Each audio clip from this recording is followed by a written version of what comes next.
ससुराल की 5 बहुएं।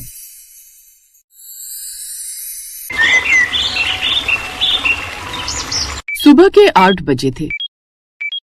रसोई से बर्तनों की हल्की खनखनाहट और मसालों की खुशबू आ रही थी। अरे सीमा, तू तो बड़ी बनती है। देखो, कविता की सब्जी में नमक कम है। तभी उसकी बहू राधा बोली, लेकिन माँ जी, नमक तो मैंने डाला है और अभी चख कर देखा है, वो तो बिल्कुल ठीक है, उसमें तो कोई कमी नहीं है। अच्छा, तो तू कहना क्या चाहती है कि मैं गलत हूँ? लेकिन मैंने आखिर ऐसा कब कहा? रहने दे, सब समझती हूँ मैं तू क्या कहना चाहती है। सरस्वती मुंह बनाते हुए बाहर चली गई। सोचा था जब ये बहुएं आएंगी तो इनके बीच अच्छे से फूट डलवाऊंगी, तभी जाकर इस घर का बंटवारा होगा, लेकिन ये सब तो जैसे मेरी कोई बात सुनने को तैयार ही नहीं। दरअसल इतने सालों से एक साथ एक ही छत के नीचे रहकर सरस्वती देवी थक चुकी थी। अब वो अलग अलग बंटवारा चाहती थी, लेकिन वो जानती थी कि उसके जेठ उनकी एक नहीं सुनेंगे, इसलिए उसने अब उनके बीच फूट डलवाने की कोशिश की। ये कहानी है नागपुर में रहने वाले ठाकुर परिवार के महेंद्र कुमार की, जिसके 4 भाई थे और वो हमेशा से यही चाहते थे कि वो पांचों एक साथ एक ही छत के नीचे मिलजुल कर अपने परिवार के साथ रहे। इसलिए पिता के जाने के बाद महेंद्र कुमार ने अपने चारों भाइयों से ये वादा लिया कि वो पांचों भाई हमेशा साथ रहेंगे और एक ही रसोई में उन लोगों का खाना पकेगा। और ऐसे ही उन्होंने अपनी पूरी उम्र काट दी। उन सभी की 5 पत्नियां यानी देवरानी जेठानी मिलकर उसे चलाने लगी और आगे उन सब के बच्चे भी एक साथ एक ही परिवार में रहकर पलने लगे।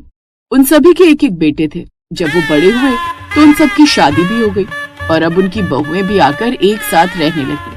सरस्वती को लगा कि जब नए जमाने की बहुएं आएंगी तो उनमें आपस में खटपट होगी और फिर घर का बंटवारा हो जाएगा, लेकिन ऐसा नहीं हुआ, बल्कि वो पांचों तो पढ़ी लिखी और बड़ी ही समझदार थी और लड़ना तो जैसे उन्होंने सीखा ही नहीं था। वो पांचों बहनों की तरह एक दूसरे के साथ रहती थी और हर काम में एक दूसरे का हाथ बटाती थी। ऐसे ही दिन बीतने लगे और कुछ दिनों के बाद सरस्वती देवी ने मन ही मन सोचा, अब यही सही मौका है इनके बीच फूट डलवाने का। अब मैं आज ऐसा कुछ करूंगी इन सब में झगड़ा हो जाए। फिर उन्होंने सीमा को धीरे से अलग कमरे में बुलाया। सीमा, तू बड़ी बहू है, गुजिया तू ही बनाएगी और अब तू बनाएगी, मेहनत करेगी तो बाकी बहुओं को देने की जरूरत नहीं है। अरे ऐसे कैसे नहीं दूंगी चाची जी, आखिरकार वो सब भी तो हमारे घर का ही हिस्सा है। ओफो, तो अब हर काम में हर किसी को सब देना जरूरी है क्या? छोड़ उसे।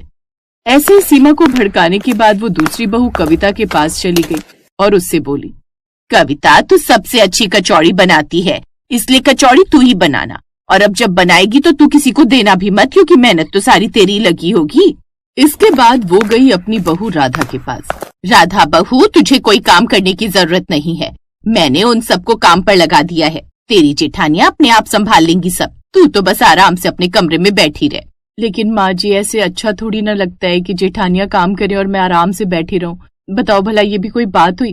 तू चुप कर, तुझ में तो बिल्कुल अकल ही नहीं है। अरे जब हम इतने बड़े परिवार में रहते हैं तो इसका कुछ तो फायदा उठाएं, और इस घर के काम कभी खत्म नहीं होते। अरे मैं पूछती हूँ, आखिर क्या जरूरत है इतने बड़े खानदान की जिम्मेदारी अपने सर पर लेने की? आदमियों का क्या है, वो तो मूंछों को ताव देते हुए काम पर निकल जाते हैं, लेकिन घर की रसोई में जलना तपना तो हम औरतों को पड़ता है ना। अगर कभी अलग होने की बात भी कहूँ तो उनका एक ही जवाब होता है कि घर में इतनी सारी औरतें हैं तो क्या तुम सब मिलकर घर का काम नहीं कर सकती? 2 रोटी तो बनानी होती है। लेकिन अब तू ही बता बहू, इस घर में 2 रोटी खाता ही कौन है? चल अब तू चादर ओढ़ कर सो जा, मैं सबसे कह दूंगी कि तेरी तबीयत खराब है। ऐसा कहकर उसने अपनी बहू राधा को चादर उड़ाई और वो वहाँ से चली गई। लेकिन अपनी सास के जाते ही राधा झट से उठी और किचन में पहुँच गई। अरे तेरी तबीयत भी ठीक नहीं थी, चाची जी बता रही थी, तू जाकर अपने कमरे में आराम कर, खाना हम बना लेंगे आज का। अरे नहीं नहीं, मैं बिल्कुल ठीक हूँ, आप परेशान मत होइए। अब राधा उनके साथ घर के कामकाज करवाने लगी और फिर से पांचों बहुएं मिलकर काम करने लगती हैं। हर बहू को अलग अलग जिम्मेदारी देकर उनके मन में शक पैदा करने की कोशिश तो हुई, लेकिन जब वो सब रसोई में इकट्ठी हुई तो सीमा ने कहा, चाची जी ने मुझे गुजिया बनाने को कहा है, पर हम सब मिलकर बनाएंगे, ठीक? अरे मुझे तो कचौड़ी का जिम्मा दिया है, पर अकेले कैसे बनाऊंगी? और मुझे तो दही बड़े बनाने को कहा है, लेकिन मैं अकेले कैसे बनाऊंगी? लगता है माँ जी हमें अलग अलग करके देखना चाहती हैं। लेकिन चाची जी को ये नहीं पता कि हम अलग अलग नहीं हैं। हम भले ही 5 हैं, लेकिन हैं हम एक। बिल्कुल सही कहा। उन पांचों की तारीफ आसपास में हर कोई करता था। क्या समझदार बहुएं आई हैं उस ठाकुर परिवार में। आजकल जहाँ सगी देवरानी जेठानी एक दूसरे के साथ रहने को राजी नहीं, वहीं आजकल की दुनिया में ये पांचों कितना मिलजुल कर रहती हैं। बिल्कुल सही कहा तुमने। एक बार को इनकी सासों के बीच कभी कभार तू मैं की आवाज आ भी जाती है, लेकिन हमने कभी इन्हें आपस में लड़ते झगड़ते नहीं देखा। ससुराल की पांचों बहुएं कितने प्यार से रहती हैं। लेकिन सरस्वती देवी ने देखा कि उसके भड़काने के बावजूद भी वो पांचों मिलकर ही रसोई में काम कर रही हैं। उसके मन में हल्की सी टीस उठी। ये सब मेरे प्लान के बावजूद एक साथ कैसे हैं? लगता है अब नई चाल चलनी पड़ेगी इन्हें अलग करने के लिए। फिर एक दिन सरस्वती देवी ने नंदिनी से कहा, नंदिनी बहू, तू सारा दिन काम में लगी रहती है, लेकिन फिर भी घर में कोई तेरी तारीफ नहीं करता। उल्टा सब यही कहते हैं कि तू कामचोर है। क्या? लेकिन ऐसा किसने कहा? अरे वही कविता तेरे पीछे कह रही थी कि तू काम में ढील देती है, जबकि मैं तो देखती हूँ कि तू सारा दिन काम में ही लगी रहती है। ये सुनकर नंदिनी के दिल को ठेस लगी, पर उसने कुछ नहीं कहा। फिर शाम के समय, नंदिनी वो वाली कढ़ाई देना। लेकिन नंदिनी तो जैसे अपने ही ख्यालों में खोई हुई थी। नंदिनी, ओ नंदिनी, किन ख्यालों में खोई हुई है? हाँ नहीं, कुछ भी तो नहीं। क्या हुआ नंदिनी, कोई तो बात है, तेरे चेहरे की हवाइयां क्यों उड़ी हुई हैं? कविता दीदी, अगर मुझसे कोई गलती हो तो मुझे सामने से बता देना, मुझे बुरा नहीं लगेगा, लेकिन मेरी पीठ पीछे किसी से कुछ नहीं कहना। अरे लेकिन मैंने तो किसी से कुछ नहीं कहा। कौन कह रहा है? क्या हुआ, बोलो। नहीं, वो मुझे सुनने में आया कि आप कह रही थी मैं काम नहीं करती। क्या? लेकिन ऐसा तो मैंने किसी से कुछ नहीं कहा। मुझे लगता है शायद किसी ने गलतफहमी फैलाई। सच सच बता नंदिनी, तुझसे ये बात किसने कही? वो सरस्वती चाची जी ने। मैं जानती थी इस काम में मेरी ही सास का हाथ होगा। अब छोड़ो ये सब, लेकिन अब हमें ये तय करना होगा, अगर कभी किसी के बारे में कुछ सुने तो सीधे उसी से पूछेंगे, पीछे से नहीं मानेंगे। हाँ, क्योंकि रिश्ते विश्वास से चलते हैं, बातों से नहीं। अब एक बार फिर उसकी चाल उल्टी पड़ गई। ऐसे ही दिन बीते। कुछ दिनों बाद सरस्वती देवी बीमार पड़ गई। उन्हें तेज बुखार था। अब ससुराल की पांचों बहुएं उसकी सेवा में लग गई।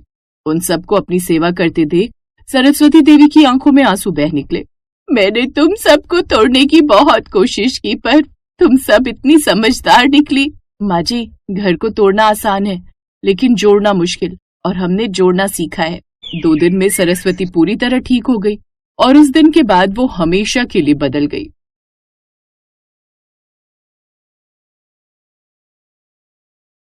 मेहता परिवार शहर का एक बड़ा परिवार था।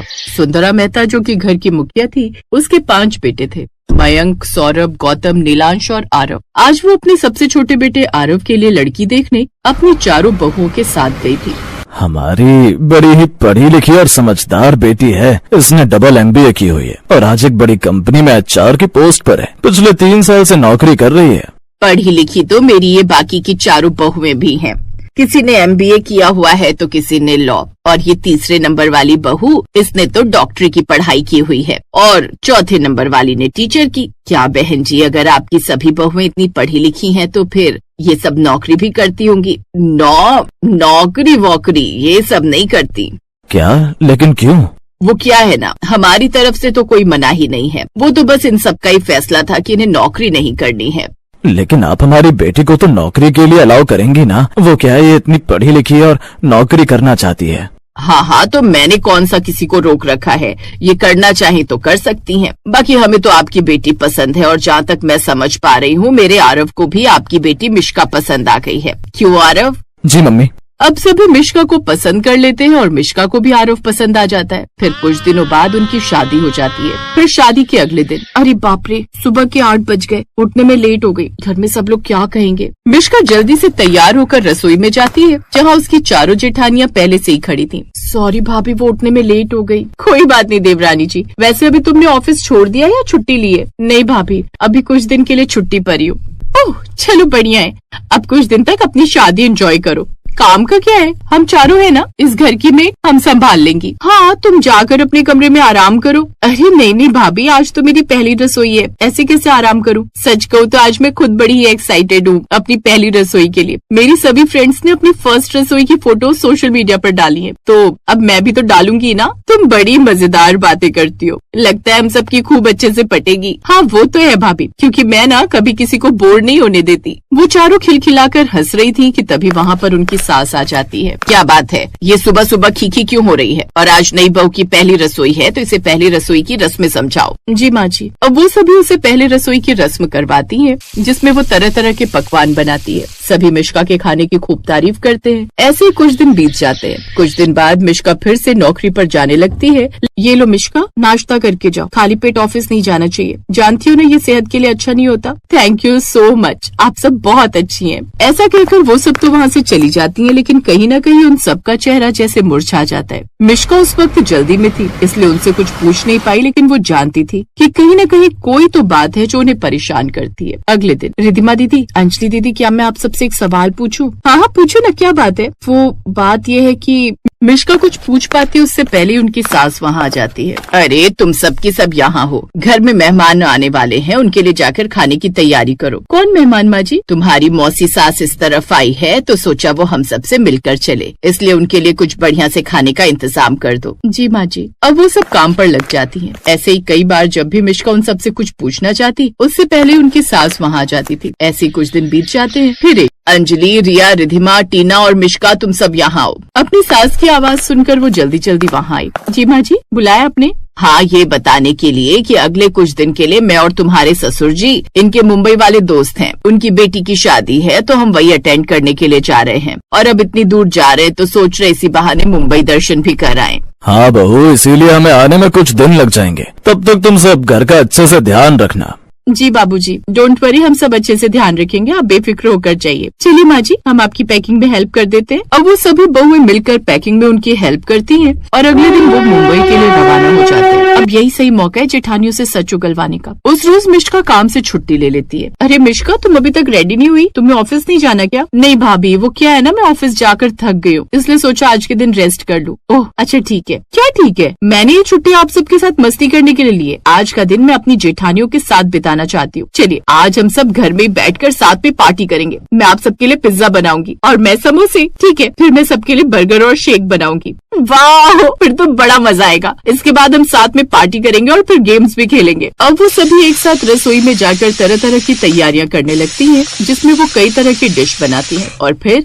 सब एक साथ हॉल में बैठकर मजे से म्यूजिक चलाकर वो सब डिश एंजॉय करती है। और फिर मिश्का कहती है, अब हम सब मिलकर एक गेम खेलेंगे, ट्रूथ एंड डेयर। ओह वाह, ये तो मेरा फेवरेट गेम है। अब वो सब एक साथ बैठकर गेम खेलने लगते हैं। कुछ देर बाद, ये अंजलि भाभी, अब बताइए आप क्या लेंगी, ट्रूथ या डेयर? डेयर। ओह अच्छा, चलिए फिर आपको हम सबको कोई बढ़िया सा डांस करके दिखाना होगा। इसके बाद वो उसे डांस करके दिखाती है। फिर बारी आती है रिधिमा की और वो इस बार चुनती है ट्रूथ। रिधिमा भाभी से मैं सवाल करूंगी। हाँ हाँ भाई, तुम इस घर की नई बहू हो, जो कुछ पूछना हो पूछ लेना। अब मिश्का वो सवाल पूछती है जिसका जवाब वो कब से चाहती थी। तो सच सच बताइए भाभी, आप सब इतनी पढ़ी लिखी हैं, फिर भी आप सबने कभी नौकरी करना जरूरी क्यों नहीं समझा? और जब भी मैं जॉब पर जाती हूँ तो कहीं न कहीं आप सबकी आंखों में भी वो दर्द देख पाती हूँ जो आप कह नहीं पाती हैं। आखिर ऐसी वजह क्या है भाभी? हम सब तो नौकरी करना चाहती थी मिश्का, लेकिन माँ जी की जिद के आगे हम सबको झुकना पड़ा। शादी के कुछ महीने बाद ही उन्होंने हम सबको नौकरी करने से इनकार कर दिया, क्योंकि कहीं न कहीं वो यही चाहती हैं कि हम सब घर संभालें और बाहर जाकर नौकरी न करें। वैसे हमें इस घर से प्यार और सम्मान सब मिल रहा है,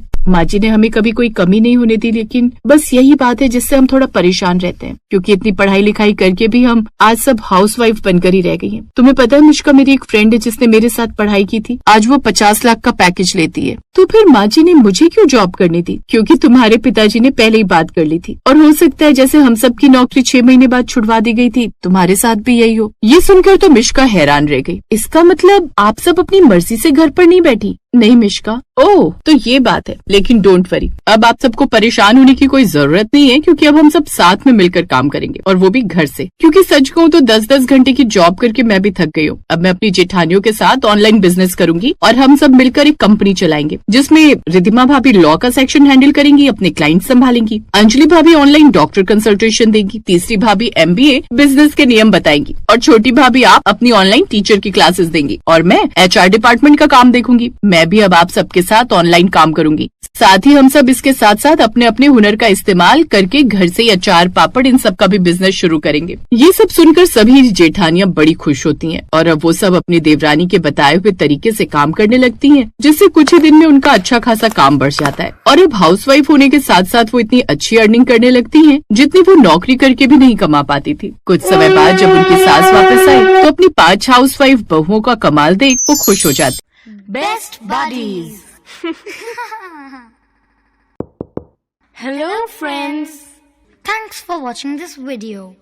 अगर आपको ये वीडियो पसंद आया है तो प्लीज लाइक, सब्सक्राइब, कमेंट्स करें इस वीडियो पर और हाँ, शेयर करना भी ना भूलें। और भी मजेदार वीडियो देखने के लिए नीचे दिए गए बेल आइकॉन को दबाएं। देखते रहिए बेस्ट बडीज।